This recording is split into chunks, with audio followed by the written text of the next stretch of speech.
ګورئ خاص زمونږ پښتانه هغه په سوشل میډیا څه قسمه ویډیو ګوري او څه قسمه ویډیو خوښوي. دا وخت تاسو ته په سکرین باندې چې کوم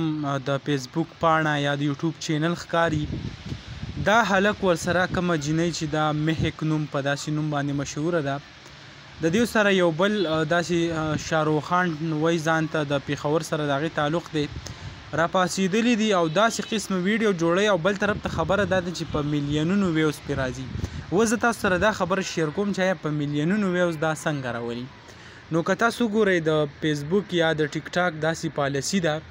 چې څوک په ویډیو باندې کمنټس کوي، هغه اوس که ښه کمنټس کوي او که بد کمنټس کوي، نو د هغې ترو باندې کومه ویډیو چې ده هغه د وایرل کېدو کم چانس چې دی هغه سیوا کېږي او نورو خلکو ته ښیي. اوس به خلک وایي چې آیا په دې باندې کمنټس څوک کوي؟ نو په دې باندې خلک کمنټس کوي، یعنې ښه کمنټس پرې نه کوي، کنځل ورته لیکي، رد بد ورته په کمنټس کې وایي. خو کم د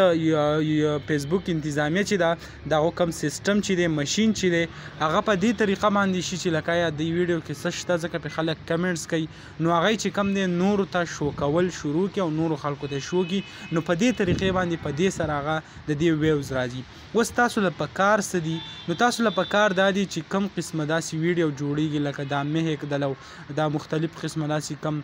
پیزان دی د مردان سیمې سره تعلق ساتي، هغه کس شو، داسې نور کم روپیوال میکون والا چې دي، څوک کوم داسې بدې ویډیو جوړوي، غلطې ویډیو جوړوي، نو تاسو له پکار دي چې دا ویډیو هغه ګورئ هم، خو چې مخې له درشي 2-3 سیکنډه، نو هغه ډایرکټ سکیپ کوئ، مه لایک ورکوئ، مه چې کوم دی هغه ته داسې غلط کمنټس ورته هم مه کوئ. تاسو دغه غلط، تاسو وایئ موږ غلط کمنټس وکړو، خو دغه غلط کمنټس په وجه باندې چې کوم دی هغه مخکې ځي، نو په دې باندې نور نه کمنټس نه لایک هیڅ هم مه ورکوئ. البته یو کار کولی شئ چې ریپورټ هغه پرې وهلی شئ، نو که تاسو ریپورټ پرې وهئ، د هغې په ترو سره دا ویډیو بلاک کېدو کم چانس چې دی هغه سیوا کېږي. دغه ویډیو به تاسو سره هم شریک کړه،